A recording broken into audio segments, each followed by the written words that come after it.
My name is Leo, and I'm 12. That day, the sun was shining just right, the kind that makes everything look a little bit golden. I was at the park, the one with the big oak tree, perfect for spy missions. My most prized possession was pinned to my t-shirt, Dad's old unit patch. It wasn't shiny or new. It was faded green and brown, with a little shield and a lightning bolt stitched on it. Dad said it was from his old team, a long time ago, before I was even born. He kept it in a special wooden box, but today he'd let me wear it. He said, "Be careful with it, Leo. It means a lot." I was pretending the oak tree was an enemy base, and I was about to sneak in when these two older boys, maybe 14 or 15, came over. I'd seen them around before, always looking for trouble. "Hey, little man," one of them said, the taller one with a mean smirk. "What's that shiny thing on your shirt?" Before I could even answer, his friend, a shorter, stockier kid, snatched it right off my t-shirt. The pin pricked my skin a little. "Hey, give that back," I yelled, my voice shaking a bit. It was Dad's. I had to get it back. They just laughed. "What's so special about this old thing?" the tall one said, tossing it in the air and catching it. "Looks like junk." "It's not junk. It's my dad's." My heart was thumping hard. I tried to grab for it, but they were too quick, just pushing me away and laughing harder. Tears pricked my eyes. I felt so small and helpless. Then I saw him, a police officer, leaning against his patrol car near the park entrance, sipping something from a cup. Hope flared up in me. Police officers help people, that's what they do. I ran over to him, out of breath. Officer, those boys, they took something of mine. It's really important." He looked down at me, slowly.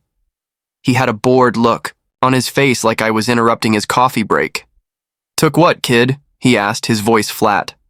"My dad's patch," I said, trying to catch my breath.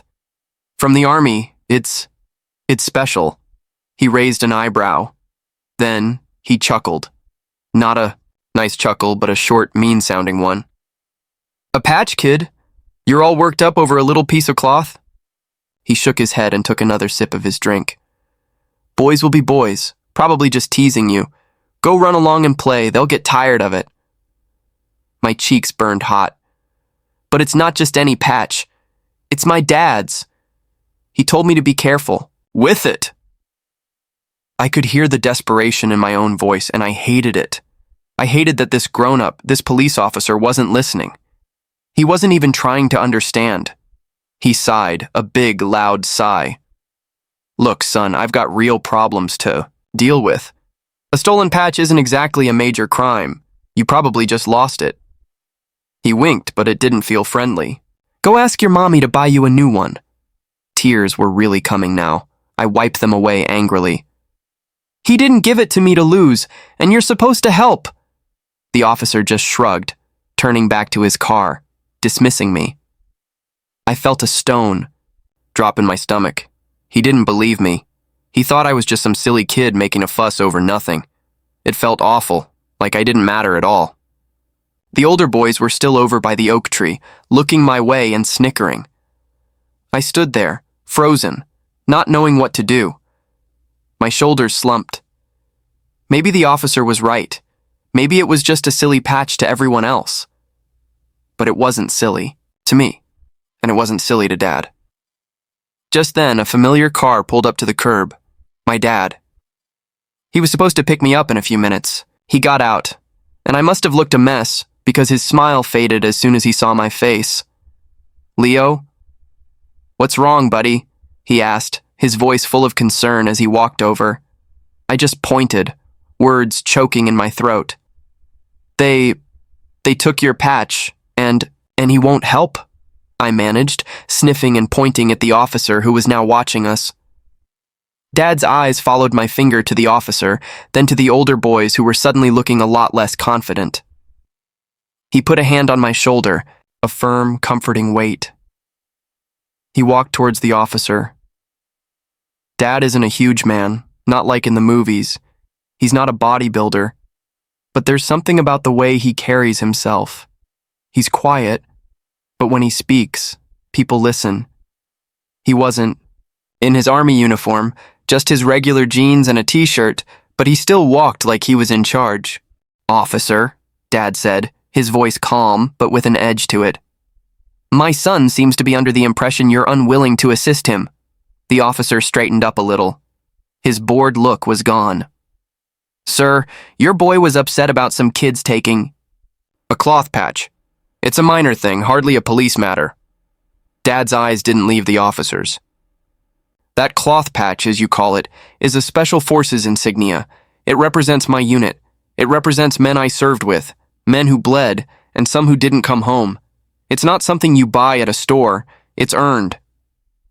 The officer's face changed. The smirk, the boredom, it all vanished. He looked from my dad to me and then back to my dad.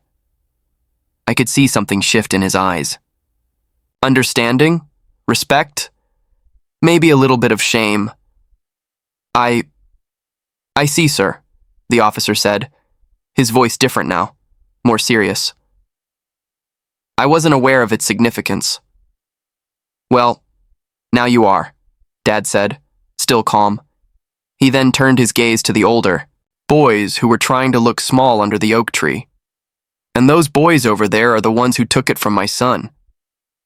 Suddenly, the officer was all business. Right, let's go talk to them. He walked over to the boys, my dad beside him. I trailed a little behind, still feeling shaky but a bit braver with Dad there. The older boys looked terrified. The taller one quickly fumbled in his pocket and pulled out the patch. We were just playing, he mumbled, holding it out. He wouldn't look at my dad. The officer took the patch. He looked at it for a moment, then at my dad. My apologies, sir. And to you too, son. He handed it to my dad. Dad took the patch, his expression unreadable. He looked at the older boys. What you think is just playing can hurt someone more than you know, he said, his voice low and steady. Remember that. The boys just nodded, looking at their shoes. Dad then knelt down and carefully pinned the patch back on my t-shirt. His fingers were gentle. There you go, Leo. Safe and sound. He stood up and looked at the officer. Thank you for your assistance, officer. No problem, sir. Glad we could resolve it, the officer said. And he actually sounded like he meant, as we walked to our car, Dad put his arm around my shoulders. I leaned into him, feeling a wave of relief so big it almost made my knees buckle. You okay? He asked softly. I nodded, looking up at him. Thanks, Dad, he smiled. Always, Leo. Always. In the car, I kept touching the patch. It felt different now. It wasn't just Dad's special thing anymore. It was a story about being dismissed and then being seen, about how sometimes the smallest things can mean the whole world. And it was a story about my dad who didn't need to shout or show off to be the strongest man I knew. He just was. And that day, even a police officer learned that.